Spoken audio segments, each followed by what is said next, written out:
years ago, never mind how long precisely, having little or no money in my purse, and nothing particular to interest me on shore, I thought I would sail about a little and see the watery part of the world. It is a way I have of driving off the spleen and regulating the circulation.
his money in a pedestrian trip to Rockaway Beach. Why is almost every robust, healthy boy with a robust, healthy soul in him at some time or other crazy to go to sea? Why, upon your first voyage as a passenger, did you yourself feel such a mystical vibration when first told that you and your ship were now out of sight of land?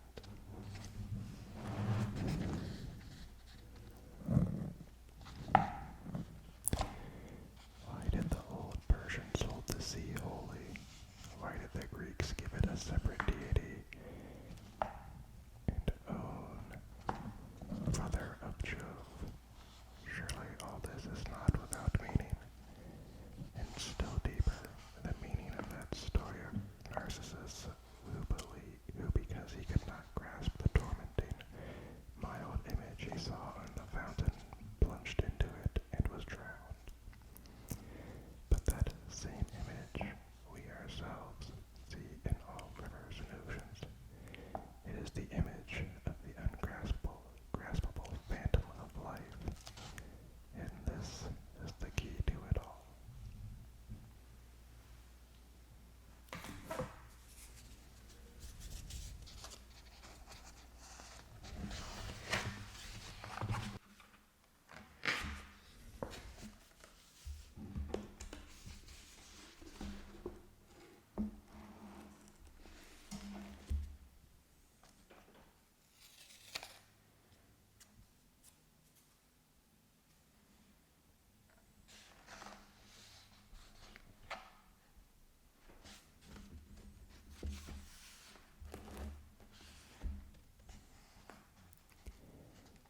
Now, when I say that I am in the habit of going to sea, whenever I begin to grow hazy about the eyes and begin to be overconscious of my lungs, I do not mean to have it inferred that I ever go to sea as a passenger.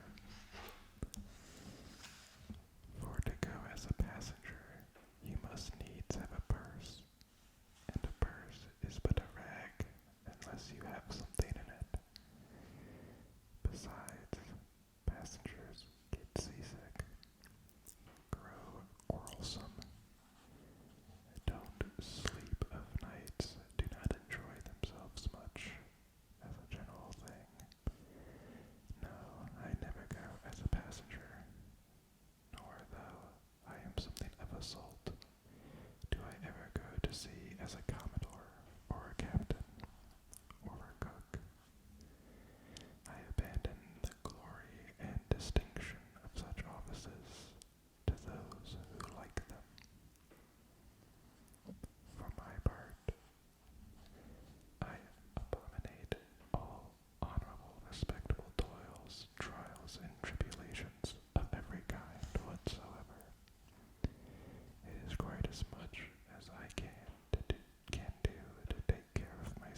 a sense of honor, particularly if you come of an old established family in the land. The Van Rensselaers or Randolphs are Hardigans, and more than all, if just previous to putting your hand into the tar pot, you have been lording it as a county schoolmaster, making the tallest boys stand in awe of you. The transition is a keen one, I assure you, from a schoolmaster to a sailor, and requires a strong decoction of Seneca and the Stoics to enable you to grin and bear it. But even this wears off in time. What of it if some old hunks of a sea captain orders me to get a broom and sweep down the decks? What does that indignity amount to? Weighed, I mean, in the scales of the New Testament. And do you think the Archangel